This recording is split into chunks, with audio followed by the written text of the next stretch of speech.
Hello and अस्सलाम वालेकुम my dear listeners, कैसे हैं आप सब लोग। मैं उम्मीद करती हूँ कि आप सब लोग खैरियत से होंगे जी। तो मेरी आज की ये जो वीडियो है ये इसमें कोई लिखी लिखाया आपके पास ट्रांसक्रिप्ट नहीं है, बल्कि आपके लिए यहाँ पे मैं एक खुद से स्क्रिप्ट क्रिएट करके आपको कुछ चीज़ें कन्वे करना चाह रही हूँ। बेसिकली ये वीडियो इंग्लिश स्पीकिंग के हवाले से है। ये वीडियो मेरी पढ़े लिखे लोगों और ऐसे लोगों के लिए भी जो है जो कि बिल्कुल पढ़े लिखे लोग नहीं हैं, बल्कि वो अब्रॉड जाना चाहते हैं, उनके पास किसी किस्म की कोई डिग्री कोई सर्टिफिकेट नहीं है, लेकिन आई होप सो डैट कि मेरी ये वीडियो देखने के बाद उन लोगों को बहुत सी चीज़ें क्लियर हो जाएंगी। इस वीडियो को स्टार्ट करने से पहले मैं आपके साथ एक छोटा सा एक्सपीरियंस शेयर करना चाहूँगी कि हमें ये इंग्लिश लैंग्वेज को क्यों लर्न करना चाहिए। जब भी आप अब्रॉड में कहीं पे वीज़ा वगैरह के लिए अप्लाई करें तो आपको वहाँ पे कुछ रिक्वायरमेंट्स मिलती हैं कि you should must have a English speaking certificate to get this visa. ठीक है, कि आपको वो स्पेसिफिक वीज़ा हासिल करने के लिए बाकायदा पहले आपके पास इंग्लिश सर्टिफिकेट होना चाहिए। तो उसकी क्या रीज़न है? उसकी रीज़न आपकी बोलचाल है, क्योंकि वहाँ पे अगर आप जाएं तो आप लोगों के साथ एटलीस्ट कम्युनिकेशन कर सकें। अगर तो दो लोग एक ही लैंग्वेज के हैं तो वो लोग एक दूसरे से बहुत ज़्यादा सारी बातें कर सकते हैं और अपनी इमोशंस को, अपने जो भी उनकी बातें हैं शेयर कर सकते हैं। लेकिन प्रॉब्लम कहाँ पे आता है? प्रॉब्लम आता है हमारा क्रॉस कल्चर या क्रॉस लिंग्विस्टिक कम्युनिटी में, जहाँ पे डिफरेंट लैंग्वेजेस बोली जाती हैं। एक फ़नी जोक आपको सुनाती हूँ, तो शायद इस जोक के बाद जो है आपका लर्निंग का लेवल जो है वो थोड़ा सा मोटिवेट हो जाए। ठीक है, एक लड़की एक एजुकेटेड लड़की होती है, वो किसी गाँव में चली जाती है, तो उस लड़की को इंग्लिश बोलने आती है, लेकिन गाँव वाले लोग नहीं जानते कि how to response in English language या फिर how to understand English language. उस लड़की की तबीयत ख़राब होती है तो उसको पानी की ज़रूरत होती है, तो वो वाटर वाटर वाटर कह रही होती है। जब उसकी लड़की की एट डेथ स्पॉट डेथ हो जाती है तो गांव वाले, जब उनकी एक मीटिंग बैठती है तो उस मीटिंग में गांव वाले कहते हैं कि पता नहीं इसके मरने की क्या वजह थी, हाँ लेकिन बेचारी वाटर वाटर कहते मर गई, पता नहीं क्या चीज़ मांग रही थी। एनीहो, तो ये एक फ़नी सा आपके साथ शेयर किया कि आपने वाटर वाटर का मतलब क्या होता है। ठीक है, आप कहीं पे बाहर जाएं तो आपको कम से कम बेसिक इंग्लिश आनी चाहिए। तो चलिए बगैर टाइम वेस्ट की वीडियो स्टार्ट करते हैं।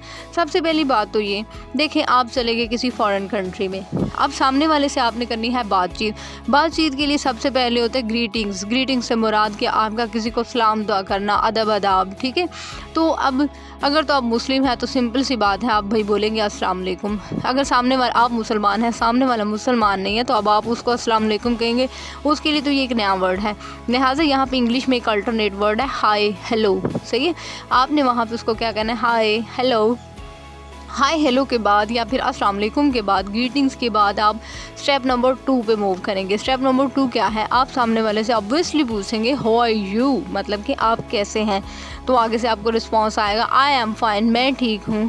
एंड व्हाट्स अबाउट यू, मतलब आई एम फाइन, मैं बिल्कुल ठीक हूँ। एंड और व्हाट्स अबाउट यू, आप कैसे हैं। फिर आप रिस्पॉन्स में, वो सामने वाला भी आपसे पूछ रहा है कि मैं तो भाई ठीक हूँ, तुम कैसे हो या आप कैसे हो। ठीक है, इंग्लिश लैंग्वेज के अंदर यू वर्ड जो है वो तुम और आप दोनों के लिए यू ही यूज़ होता है। ठीक है, उर्दू में तो हम बड़ों को आप कह लेते हैं, छोटों को तुम कह लेते हैं, लेकिन इंग्लिश में हमारे पास चीज़ें एज इट इज़ चलती है। एनीहो, आपने ग्रीटिंग्स कर ली, एक दूसरे का हाल चाल पूछ लिया। अब नेक्स्ट स्टेप क्या है कि आप अगले से पूछते हैं हु आर यू, आप कौन हैं। तो आप, कोई आपसे पूछे कि आप कौन हैं, तो आप ऑब्वियसली उसको बताएंगे। किस तरह से बताने के भी 2 तरीके हैं। अब सामने वाला या तो आपको ये कह सकता है कि हु आर यू, और एक क्वेश्चन का भी सेकंड मेथड है, वो ये है कि व्हाट्स योर नेम। इसको अगर थोड़ा सा लंबा करें तो इसका मतलब है व्हाट इज़ योर नेम। तो व्हाट इज़ योर नेम की जो मॉडर्न फॉर्म है उसको क्या कहते हैं, व्हाट्स योर नेम। तो व्हाट्स योर नेम या फिर हु आर यू, ये तीनों ही सेंटेंसेस एक ट्रैक पे चल रहे हैं। Is it clear? तो यहाँ पे आपने क्या करना है, आंसर के लिए आपके पास 2 तरीके हैं। या तो आप बोलेंगे myself is Miss Tayyaba Zahid, ठीक है, या फिर आप बोलेंगे my name is Miss Tayyaba Zahid. तो ये जो वर्ड था ना माई सेल्फ का मतलब है कि मैं, ठीक है, मैं मिस तैयबा जाहिद हूँ। तो अगर आप इस तरह से कहें तो भी ठीक है। अगर आप कहें कि my name is Miss Tayyaba Zahid, मेरा नाम मिस तैयबा जाहिद है, तो ये भी ठीक है। ठीक है, सलाम भी हो गया, आपने नाम भी पूछ लिया। अब आपने भी, उसने आपसे पूछा, अब आपने भी उससे पूछना है। एंड व्हाट्स योर नेम, अब आपने और के लिए चीज़ों का आपस में बेसिकली इंटरकनेक्ट करना है। अब आप एंड का वर्ड लगाएंगे, एंड व्हाट्स योर नेम, और आपका नाम क्या है। माई name is Kiran for example. आपको इस तरह से रिस्पॉन्स मिलता है कि मेरा नाम किरण है। नेक्स्ट आप मूव ऑन करेंगे कि आप अब उस बंदे को जिसको आपने रोका है, आप उससे बैंक के बारे में पूछ रहे थे। फॉर एग्ज़ाम्पल आप नए हैं ना, आप स्ट्रेंजर हैं, तो आप उससे पूछते हैं क्या आपको पता है कि यहाँ आसपास में कोई बैंक है। तो आप किस तरह से पूछेंगे? एक्सक्यूज़ मी, जैसे एक्सक्यूज़ मी, अच्छा पंजाबी में या उर्दू में कहते हैं ना माफ़ कीजिएगा, तो माफ़ कीजिएगा के लिए इंग्लिश में क्या बोलेंगे? एक्सक्यूज़ मी, किसी को मुखातब करने के लिए। तो आप उसको फिर क्या बोलेंगे?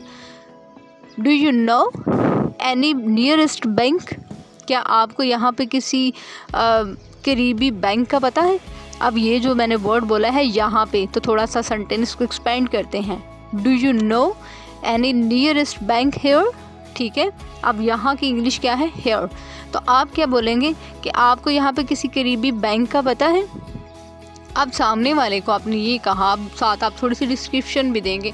आप कहेंगे कि मुझे एटीएम यूज़ करना है, तो आप क्या बोलेंगे? I have to use ATM. ATM से पता है ना अमाउंट विदड्रॉ करवाते हैं।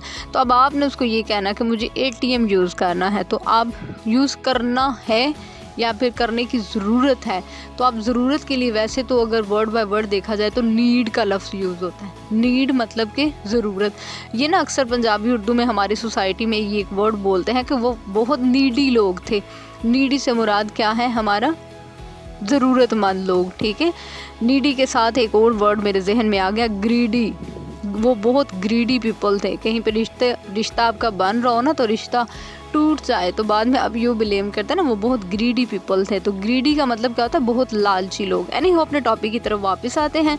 आपने अब उससे बैंक का पूछा, आपने कहा कि मुझे एटीएम यूज़ करना है। जी लिसनर्स, आज की वीडियो को करते हैं यहीं पे एंड। तो इंशाल्लाह ताला अगली वीडियो में यहीं से दोबारा स्टार्ट करेंगे। इसके साथ ही तैयबा जाहिद को दीजिए इजाज़त। तो इंशाल्लाह ताला एक नई वीडियो में आपसे